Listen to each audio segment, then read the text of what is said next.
Hello, you're listening to The Sower, a podcast of the Ciceronian Society. The Ciceronian Society exists to equip and encourage Christian scholars to serve the church as a center of cultural and civic renewal. Through our events, publications, and podcasts, we provide the space and opportunities needed by academic leaders among Protestant, Catholic, and Orthodox communities for professional growth and intellectual discipleship.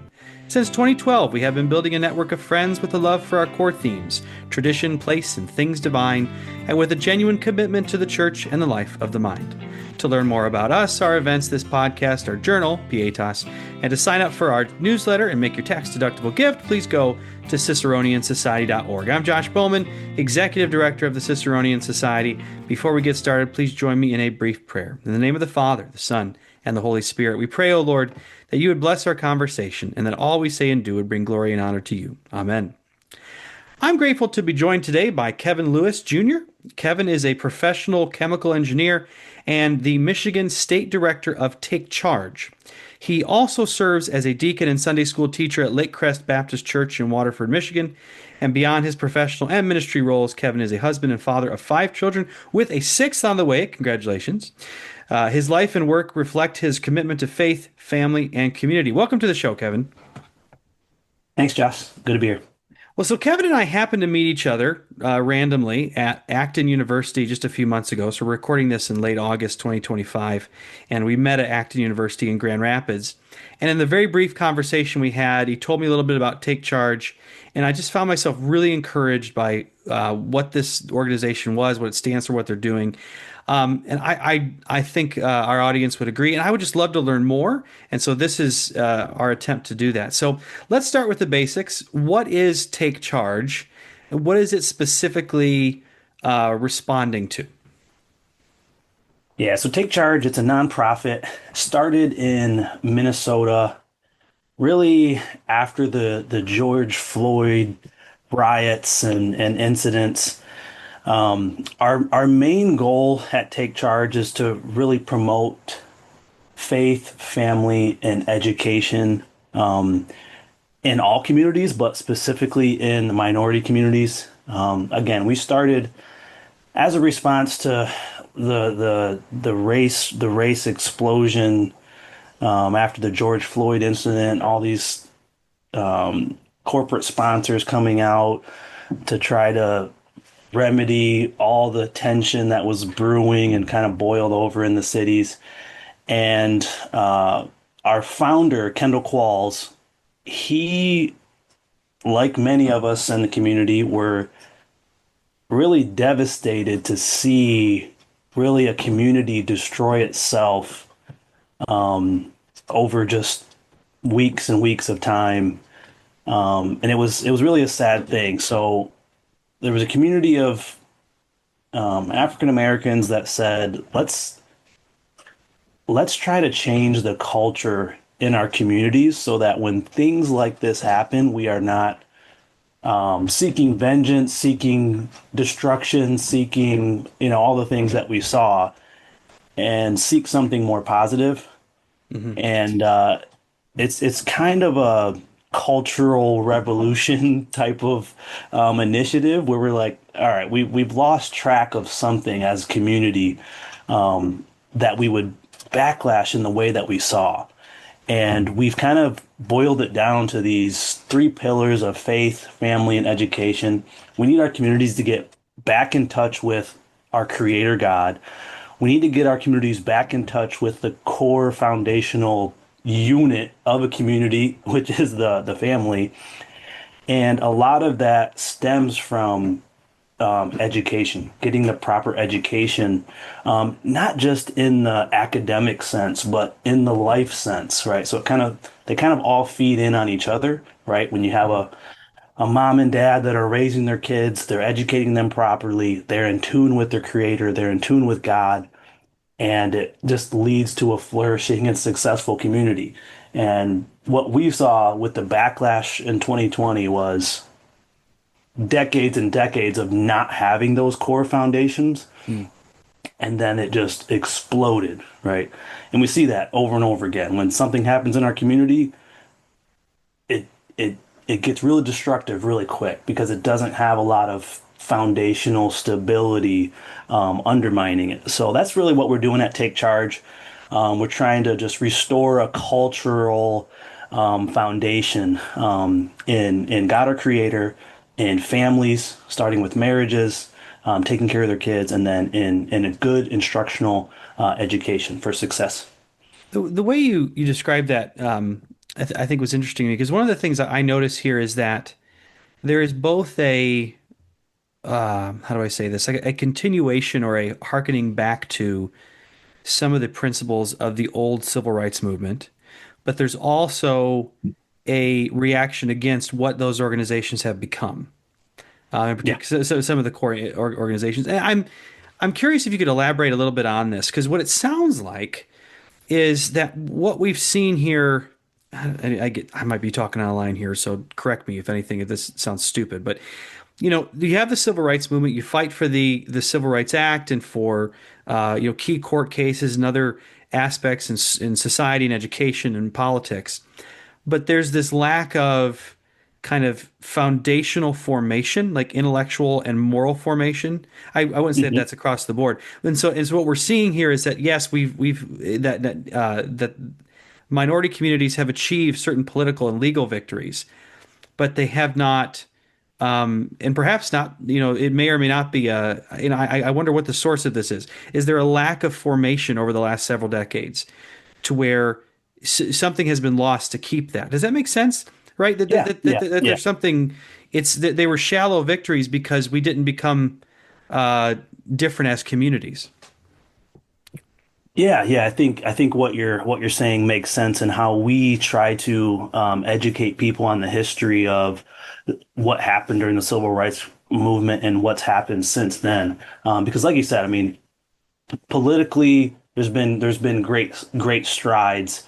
Culturally, great strides in the opposite direction. So what we understand that happened during the civil rights movement isn't necessarily because of the civil rights movement. I think what we Hmm. see in the 60s and the 70s is a cultural revolution that was, you could say the civil rights movement was a part of that. Hmm. But when you think about the sexual revolution, just the cultural degradation in some of the music and things that were being promoted in society, there was almost a distancing away from morality in a lot of different ways, Yeah. and that kind of detached the civil rights movement leaders that we know that a lot of them were religious leaders and they had these strong foundations. You know, we can have a whole another podcast on what you think about any particular religious leader, but there was a moral component to the civil rights movement in its Yeah. founding. And I think one of the things that detached some of the minority communities from morality was some of the backlash against the civil rights movement. I mean, Hmm. the different leaders of movements that were killed, and I think that devastated a lot of communities, and it and it disenfranchised them from American culture.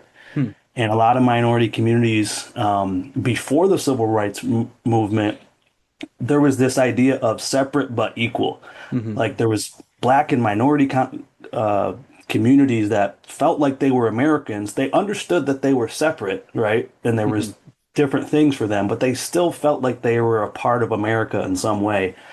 Versus kind of after the civil rights movement, everybody kind of got these political rights, but then there was almost this isolation because of how we got them and what happened through that struggle, where you see a lot of, I could speak for black communities, they really isolated themselves and in really antisocial ways, right, with their Hmm. culture. And it's kind of bubbling up today where there's just this vast divide between cultures amongst the races, right? Right. And it's like inbred into our cultures that way.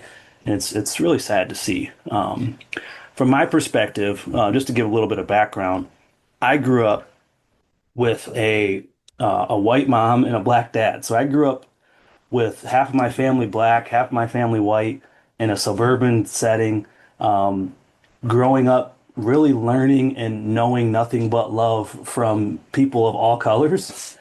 Yeah. But then growing up, going to high school, and then seeing, okay, there is still this racial animosity from people that grow up in isolated areas, and they have this, they don't, they didn't grow up knowing the love from other people.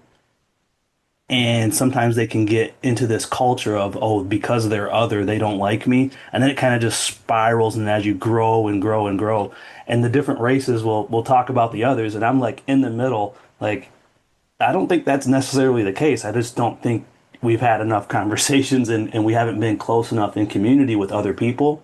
Hmm. So then we just think the other people are worse or have bad intentions towards us and all these different things. And me growing up not having that, I was kind of in the in this middle ground, like I'm not seeing things the same way you're seeing. So I think it's been a help. It was rough growing up, but I feel like as I've grown up and reflect on how communities are growing and some of the history. I feel like it has given me some awareness to some of the issues that we see amongst the different races. Let me ask you kind of a follow-up question to that then, this Sure. cultural question, because I think there's, and now, you're going to bring a specific perspective to this. I think there's something to be said about, how do I say this? There are differences in culture that we can celebrate, right? In a sense that there are differences between Black Americans, Hispanic Americans, white Americans, etc. Hmm. And they're not. It's not a bad thing, right? It's just that we are different, and it's okay. But it's also that there's this emphasizing not simply difference, but hostility and animosity. In your experience, do you see a tension with that in the sense that it's not simply we're different, it's that we're one side is better than the other, right? In kind of a very crude sense, right? It's that well, we have this culture, and it's not simply different, it's better, or it's it's defined specifically in opposition to something else. Does that make sense? Yeah, yeah, yeah. I think, from my perspective, I've seen it on both sides where Yeah. I think both sides would say, our culture is better Hmm. because of X, Y, and Z. I've seen Hmm. it from from my black family, and they're like, "Oh no, yeah, we do things better," and it's in different ways, right? Right. Like the black culture will say, our music's better. We can, and it's more, it's less along the lines of, I would say, the spiritual, maybe moral foundation. Hmm. And then I have people on the other side of my family, and they're just like, well, all those things are just they're just antisocial and they're just bad behavior. Like those people are loud, and there's all kinds of different lines of culture where both sides will say, "Oh, our culture's better and theirs is worse," and it's it's hard to delineate, the issues that we're trying to Yeah. Oh, raise of course, here. of course. But what we're trying to do at Take Charge is we're like, all right, here's some baseline things that all cultures need to have, right? Hmm. It's not about the music. It's not about this, that, and the other thing. Like, how are our families doing? Like, how are our lives doing?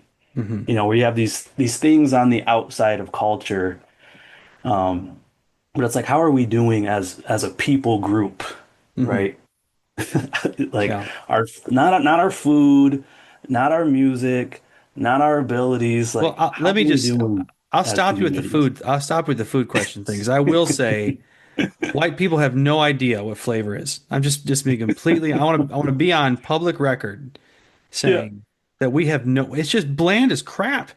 When I moved to Louisiana, I had no idea what I lived there for 2 years, and it was Okay. inspirational. Like Yes. I have just As been that'll change your deprived. life. Oh, deprived my whole life. Anyways, I could go on a tangent there. Um, yeah, okay. You were saying like it's just about how we're doing in our everyday lives and how faith, family, and education contribute to this. And so I Mhm. I wonder if we can elaborate a little bit on the strategy of Take Charge.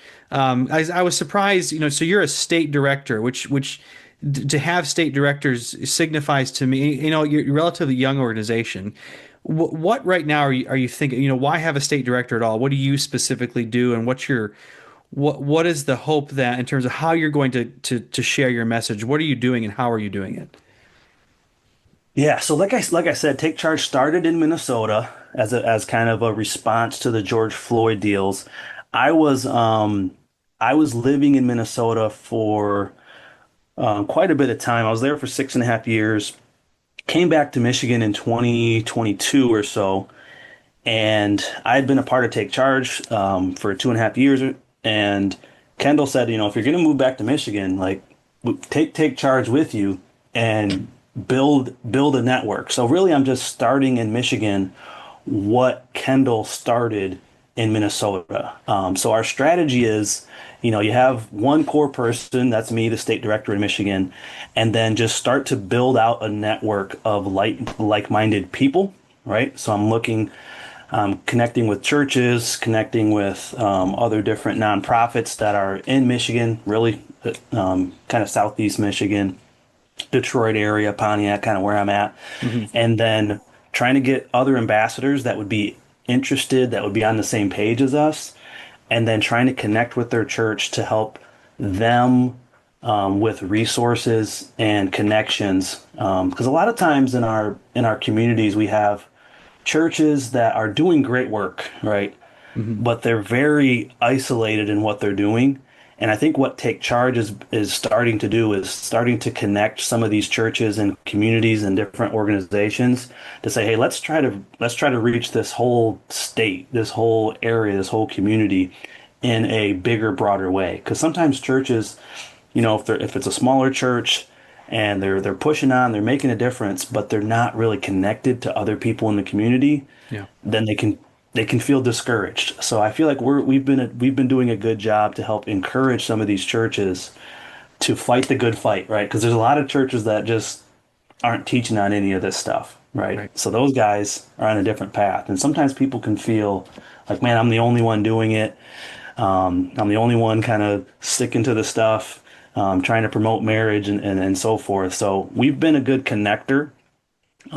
We've been a good promoter. We do a lot of media.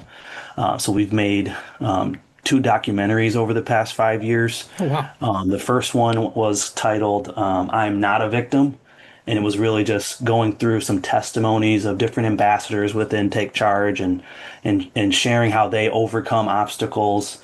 And we're still able to be a success in America through family, faith, and education. So that was our first one. Our second one is coming out later this year, and it's about marriage. And it's just promoting marriage. We kind of go through and we interview a lot of different people and get different perspectives on why marriage has kind of declined over the past decades of Hmm. time, and how we can restore that. And what we've done this year, starting in Memphis, Tennessee, we're doing marriage seminars where we're going into communities, gathering a couple different churches together, and we're asking the church leaders to bring in their married couples and to say, hey, how can we help this community in promoting marriage to this community? How can we help these young people to say, hey, marriage is something worth going into? So we did that in Memphis, Tennessee. We're bringing that to Detroit in November. So I'm really excited to be leading that up here in Michigan. But those are the type of things that we're doing: events, connections with local churches. Another one of our big initiatives that we do each year is our Fatherhood Impact Award. Yeah, I was going to ask about that. So yeah, it's pretty awesome. Every Father's Day, we we recruit several different churches, as many as we can get really in the community, and we say, hey, we want you as a pastor and elders, whoever the church leaders are, to select from your church, 3 to 5 different fathers that would be worthy of this fatherhood award, right? They maintain, they're a biblical man, right? They're taking care of their family, they're taking care of their responsibilities, and they're a good father. And then we reward them with a certificate. We try to get them in the newspaper. We give them like a cash prize, and it has been great. I mean, we had over 80 fathers this past Father's Day celebrated throughout 10 different states, right? So Hmm. it's been great to build community. It helps to build our network within the churches. And hey, we're celebrating these fathers that are taking care of business and doing what they need to do. So there are multiple states that are basically have other Kevin Lewises essentially around Yes, the yes. yeah. Yeah. So Excellent. we have Minnesota, we have Tennessee, we have Nebraska, we have Mississippi, and we have Michigan. So we have five core states this year. We're trying to get into 10 to 15 next year. Fantastic. It's Yeah. really good. I like that Father Impact Award. And I like the fact that, again, correct me if I'm wrong, but it seems like, one of the problems that you could have here that you seem to be avoiding is this feeling of like going to a place and explaining what you should do rather than trying to inspire the change from within the community itself, right? So, because this seems to be a tendency, I think, both in among white Americans and Black Americans, where someone from out, if someone is telling you this is how you should feel and think and act, and in your community, right? Mhm. To all these stuff, you're a victim, you're this, you're that, or you're part of the problem, you are better, or whatever it happens to be. And so instead, it's saying like, no, like let's acknowledge we have some issues, whatever the community is, and let's say, okay, here in the place that we live, what does it mean to lead and live differently, right? And so, in a sense, it's not some external force coming in and being and imposing a particular perspective. It's saying like where you're already at, you already have the resources to succeed and thrive, and have better families, and have stronger marriages. We just want to harness that energy, for lack of a better word, Mhm. that potential. Is kind of what's going on? Yeah, very, very much so. We're very much trying to connect with people that are already leading in these areas in the community and just helping them with resources, um, helping them with event planning, right? Just giving them some additional tools and connections Mhm. so that they can really continue on with what they're doing. There is another aspect that is one of our biggest challenges is that there are so many broken homes already. Yeah. There's so many single moms. There's so many absent fathers. There's so many kids without a mom or dad. That's the majority of the people that we're dealing with. Hmm. So there is a challenge when we come in and what do you tell a single mom that has a dad that probably shouldn't be around the kids, Yeah. right? Mm. So there's another aspect of really what the church should be providing to people like that and welcoming those in a sense, widows and the fatherless, right? Mm. So Mm. there is a gap that needs to be filled for those that are already part of a broken situation, that we believe the church should be filling, and not the government, and in so many ways that it is. Um, Yeah. and then And I think so it's we're kind of helping with that, develop that out as well, and that's part of our education and kind of connection back to faith and family. mhm. And I think that's a key part, like trying to restore a more biblical ecclesiology, right? What it means to be the church, Hmm. which is, across the board is something that I think is deeply confused in American Christianity. Regardless of what pew or denomination you're at on Sunday mornings, there's a loss of what it means to be a church. In the same way that there's because of so much brokenness in the family in the American home, especially among those who are poor in particular, but really, I mean, the social poverty that scholars like Seth Kaplan and others have documented is widespread across classes, if you will, and across races, and Hmm. we've lost a sense or an imagination of what it means to be a church, what it means to be a family, what it means to be married, right? It's so warped, Yeah. that it's going to take probably beyond you and I's lifetime to heal from that. Right? We have to start something. We have to, move the needle, and other people before us had already started this anyway. But it's both encouraging and discouraging at the same time. It's like we're at a really cool moment where we seem to be more aware of the problem, right? Hmm. People are not. It's kind of going back to the old Moynihan report, where everyone decried it as racist, but he was right, right? It's this sense that now we're kind of, yeah, we need to, if there's one thing that we need to start fixing in every community, black, white, and everywhere in between, is that there's a breakdown of family and breakdown of marriage and a breakdown of the church that needs to be restored for the betterment of everyone. Um, Yeah, yeah. yeah, for sure. In our organization, Take Charge, we actually did a 60th anniversary of the Moynihan Report, like special. I guess what would it be? It wasn't quite a podcast, but we had a lot of our ambassadors come in, especially some of our more elder ambassadors that were Hmm. familiar with that report and how it came out initially and the response to it versus where we're at today and how we are, it was a crisis back then with the percentages and it's remarkable how little effort has been given to address the warning signs that were given 60 years ago and where we're Yeah. at now. Yeah. But yeah, there's certainly a piece of it that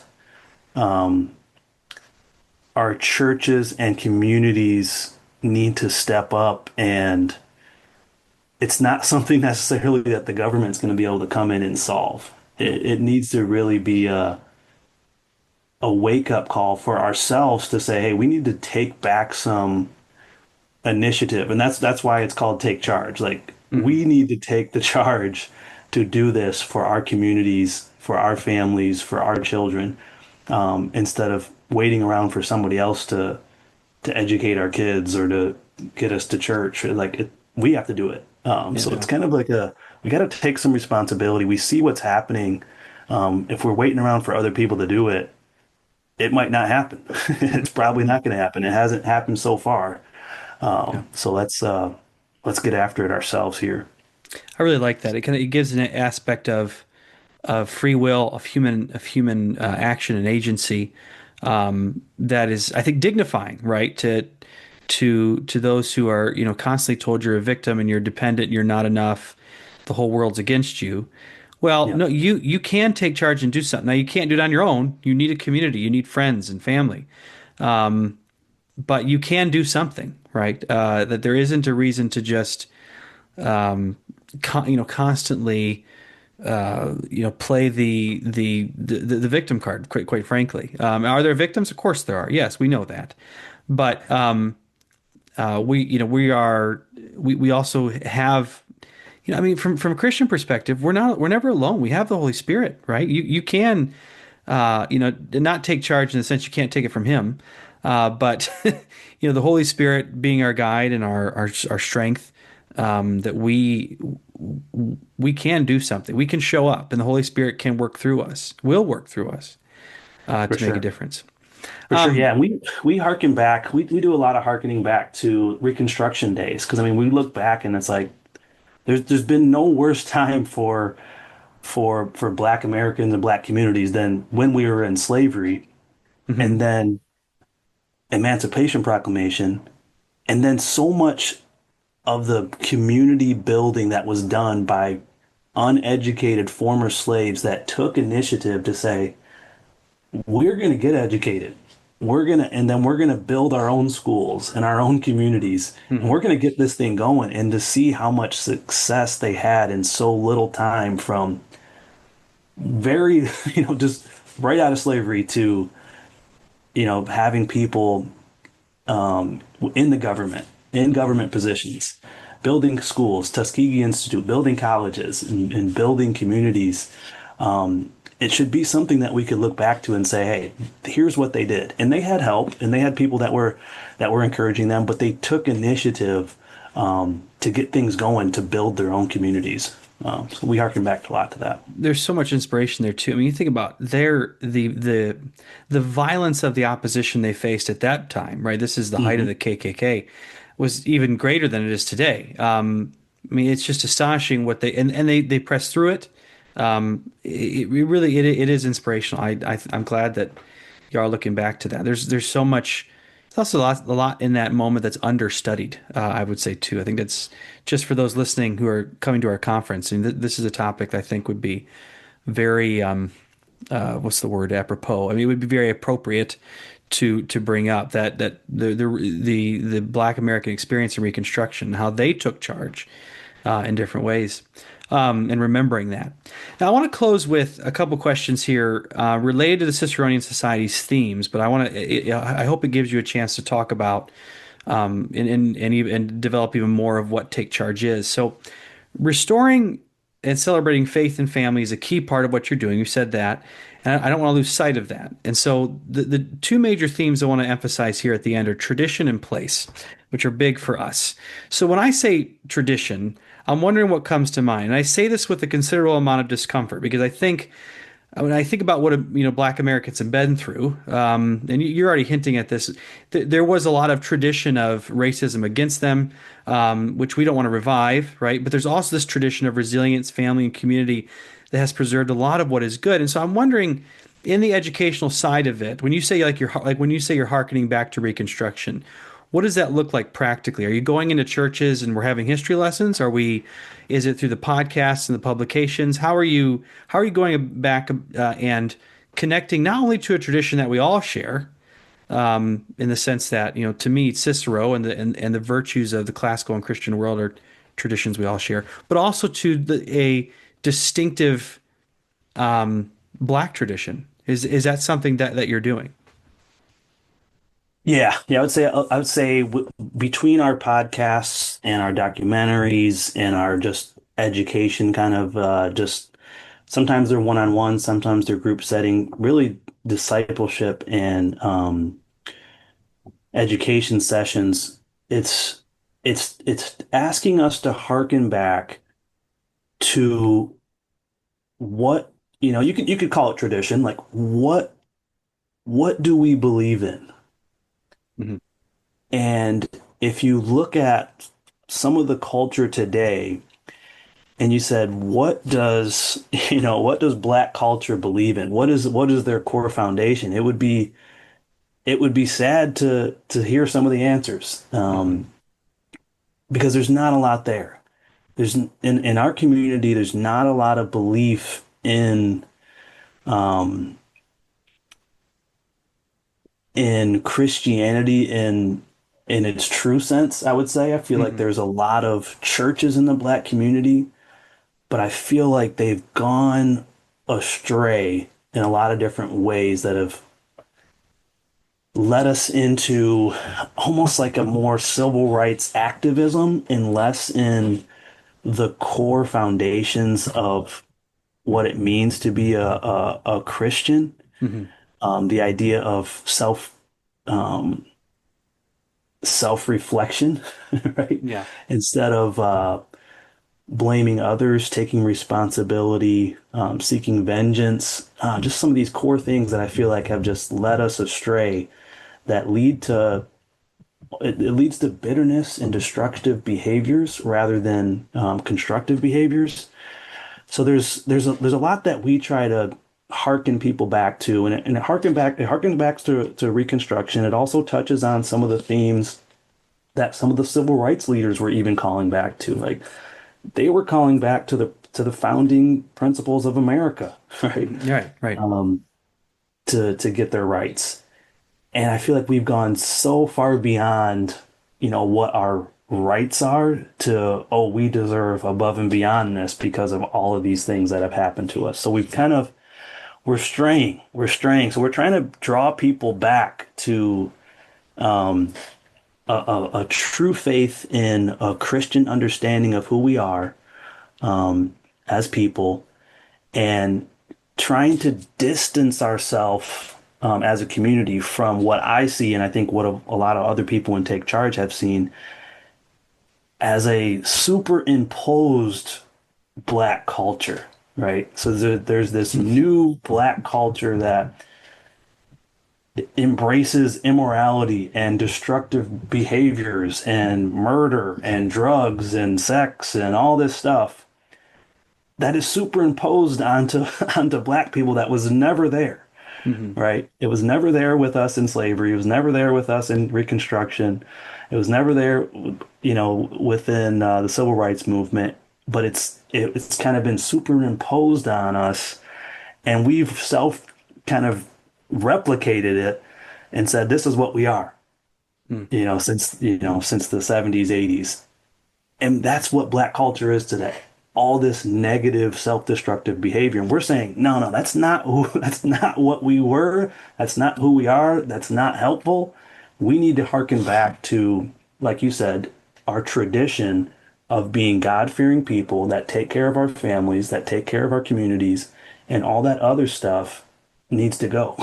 Right? Yeah. So that's a big challenge for us because a lot of the Black community, they have their identity in that fake Black culture is what I call it, Hmm. right? But that's what their identity is in. So if anybody is saying like, hey, like that's not helpful for our community, Yeah. that's offensive to them. And then you get called Uncle Tom, you get called, oh, you're a traitor to your race, X, Y, and Z. And we're just like, okay, we so we go through that a lot.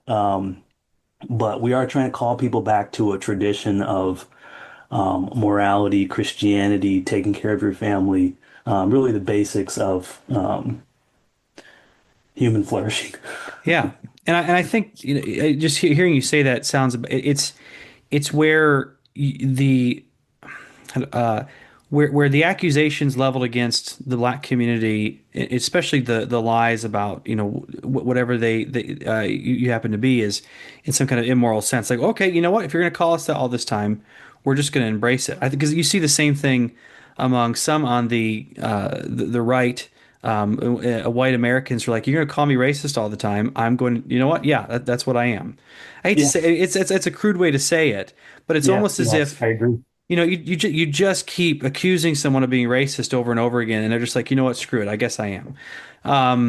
It's a dark way to think. It doesn't. It's not really rational, but it's a way of just embracing lies about people, right? That about ourselves, and there's a need for us to recover truth and goodness and beauty about ourselves. I mean, it's one of those things where I homeschool my kids, and I'm not going to hide from them the evils that white America did to black Americans in the 19th and 20th century. Like this is not. I'd be lying to them. But I'm Mhm. also going to say, there were other, there's another side to the story here, right? Where we're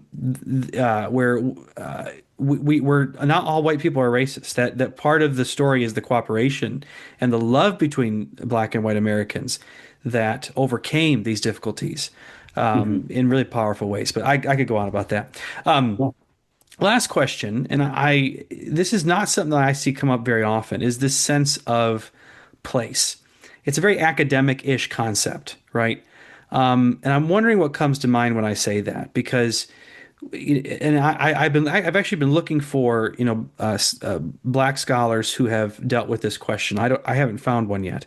I'm sure there exists somewhere, but this notion of place in the black community, because in so many ways, it would be a very difficult concept because, for generations, Black Americans were taken out. Well, blacks were taken out of their place, right? They were taken out of Africa and brought here, not allowed to own land. And so a sense of place is going to be very difficult or very painful. And then Mhm. later, after Reconstruction, as we're developing cities, especially with urban planning and the development of the expressways and interstates, right? I think of the Black Bottom neighborhood in Detroit, right? Your place is constantly taken from you in one way or another, redlining, right? Um, I think there's a lot of fruitful opportunity for reflection on this, and I'm just wondering if this sense of place comes up in the Take Charge community, or the way you think about who you are and what you're doing. Does that make sense? Yeah, yeah, and I think that is one of our major struggles in communicating in our community what we're trying to do because like you mentioned, I feel like, the Black community does feel like, hey, we never really had a place here. We were taken from our place and we were put here. And then, now what? What do we do? What do we Right. do with the Black people? That's kind of has been said. Right. Yeah. And what we try to communicate from Take Charge is, hey, this is where we are. This is Mhm. where we are, and we should embrace where we are. It's not easy, right? There are, as you say, hey, let's embrace where we are. We do have to deal with how we got here, right? Yep. I think that's one of the great things that I've read through, some of the people that have kind of come through Reconstruction and just reading their writings up from slavery, people that were slaves and how they dealt with that situation. It gives me encouragement to deal with it in 2025, right? Because they were dealing with it in a in a much more intimate way than what we deal with, right? Hmm. Because even growing up as you know uh, uh, mixed kid in a mostly suburban kind of white public school system, like you're almost always going to be if you're not in your own black community, you're almost always going to be in a spot where you are the one the one black person, right? And especially as you advance academically, right? If you are successful, then it gets, those numbers get even more and more few. I remember going to college and in most classes that I'm in, you're just you're the only black person in that area. Yeah. So that is a difficult thing, right? It is. As much as, we try to promote, hey, we're all Americans here, it there is something to be said about being the only person that looks like you in an area, Oh right? yeah. It is something there, right? We try to fight it, we try to, acquiesce and we try to blend in as best we can. But there were times when I'm on campus and you see that other black person and you're just like, I see you. You know what I mean? Like I see you there. I mean, you're going through the same thing, and we would have our own little events and try to connect with people. So finding your place in America as a black person, most people do that by staying in their, black communities or going to a HBCU, a historically black college or university, Hmm. and you can kind of feel that comfort, and you can stay in that area and you can stay in that lane a little bit longer. But from what I've seen, I mean, in most areas of America, it's not majority black. Like there's a reason why we're minorities, right? Yeah. So I think there's just a comfort that you just have to get with being a minority, and that's just who we are, and that's my place. Hmm. I imagine it would be the same if you were, a white person in Africa somewhere, right? There's just Hmm. that there you always have to kind of feel like, hey, what is my role here? What is my place here? And you got to get comfortable. You have to be self-reflective. You got to know who you are. You can't expect people to always defer to you because you're the only one there. You just have to kind of embrace who you are, embrace where you're at. And to me, I find that comfort in knowing that I'm a child of God. And Hmm. anytime there's Christians around me, I'm part of this bigger family, this broader perspective. And yeah, my skin color is a little different, but there's something bigger than my skin color, right? And I think is if you step back, from just this earthly world and you have a broader perspective on how God created us all, that can help you, right? So that's Hmm. that's the connection that we try to draw people back, to help find your place, right? If Hmm. if you have this grounding in your Christian faith, then you can know that you're not a minority in God's family, right? You're not a Right. Right. minority in the family of God. You're just another child of God, Yeah. right? So I think that gives me comfort. That's not always easy to communicate to a population that doesn't have that Christian identity. So I think a lot of times that's where I try to start is try to teach people about Christ and help them understand the gospel so that they can understand all these other higher principles that otherwise without the Spirit of God, without the connection back to the grace of God, it's hard to understand all these other things that we're trying to get them to understand. Yeah. Well, I want to then close with this. So just tell the folks listening if they want to get involved in Take Charge or learn more, what do they do? So TakeChargeUS.com is our website. There's a place you can see all of our videos. You can see everything about our our group. You can sign up to be an ambassador. You can certainly reach out to me. Um, uh, but yeah, Yeah, I would say our website is probably our main source of connection, Yeah. TakeChargeUS.com. Excellent. And there's also that declaration of revival and redemption that we didn't really hit on much, but it's something you can look at there, look at their values and sign and support them. Yep. So I'm so glad you got to join us, Kevin. Thank you so much. Thanks, Josh. Appreciate it. All right, you've been listening to The Sower, a production of the Ciceronian Society. If you've enjoyed this conversation, we hope you'll consider signing up for our newsletter and joining us for a future event. We're especially excited for our 2026 conference at Creighton University in Omaha, Nebraska, March 12th through the 14th. Be sure to rate and review this podcast, share it with your friends, and check out our website at ciceroniansociety.org. Now may the grace of our Lord Jesus Christ and the love of God and the fellowship of the Holy Spirit be with us all evermore. Thank you for listening.